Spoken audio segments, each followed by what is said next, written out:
Hi friends, welcome back to leaf home. మీరు చూస్తున్న ఈ మొక్క వచ్చి కాకడాల మల్లి అంటారు, అలాగే స్టార్ జాస్మిన్ అంటారు. ఈ మొక్క అయితే నేను 20 లీటర్ వాటర్ క్యాన్ వేసుకున్న మనకి 2 months నుంచి అయితే ఫ్లవరింగ్ అయితే వస్తుంది. ఇదైతే సీజనల్ ఫ్లవర్స్. ఎలా అంటే మనకి 2 months అయితే వస్తాయి బ్లూమింగ్ ఫుల్గా, అప్పుడు మంచి బ్లూమింగ్ అయితే వస్తుంది. ఈ వెరైటీ వచ్చేసి దీన్ని మెయింటైన్ చేయడం చాలా ఈజీ, అసలుకి పెస్ట్ అయితే తక్కువ వస్తుంది. ఎవ్రీ 15 daysకి మనం కిచెన్ వేస్ట్ చేసుకున్న లిక్విడ్ అయితే ఇస్తుండాలి. ఎవ్రీ 20 daysకి ద్రవజీవామృతం ఇస్తుండాలి. అప్పుడే మొక్క హెల్తీగా బుష్గా వస్తుంది. చాలా మంది నేల మీద వేసిన కూడా మాకు సరిగ్గా రావట్లేదు, పువ్వులు అసలు పోయట్లేదు అంటున్నారు. దీనికి చేయాల్సిన ఫస్ట్ థింగ్ వచ్చేసి ఎరువులతో పాటు ప్రూనింగ్ చేయాలి. ఇప్పుడు మనం ఫ్లవరింగ్ అయిపోగానే ప్రూనింగ్ చేయాలి. ప్రూనింగ్ చేశాక మళ్ళీ ఇంకోసారి ఫ్లవరింగ్ అయితే వస్తుంది. నెక్స్ట్ అలాగే వదిలేసాక మనకి సీజన్ స్టార్ట్ అవుతుంది కనుక మనకి ఇది వచ్చేసి ఎర్లీ నవంబర్ నుంచి అయితే స్టార్ట్ అవుతుంది.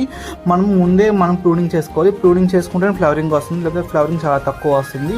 ఈ టిప్స్ కానీ పాటించాలంటే మీకు మంచి బ్లూమ్స్ అయితే వస్తుంది. ఇలాంటి మరెన్నో ఇంట్రెస్టింగ్ వీడియోస్ కోసం మన ఛానల్ని ఇప్పుడే సబ్స్క్రైబ్ చేసుకొని సపోర్ట్ చేయండి. Thank you for watching this video.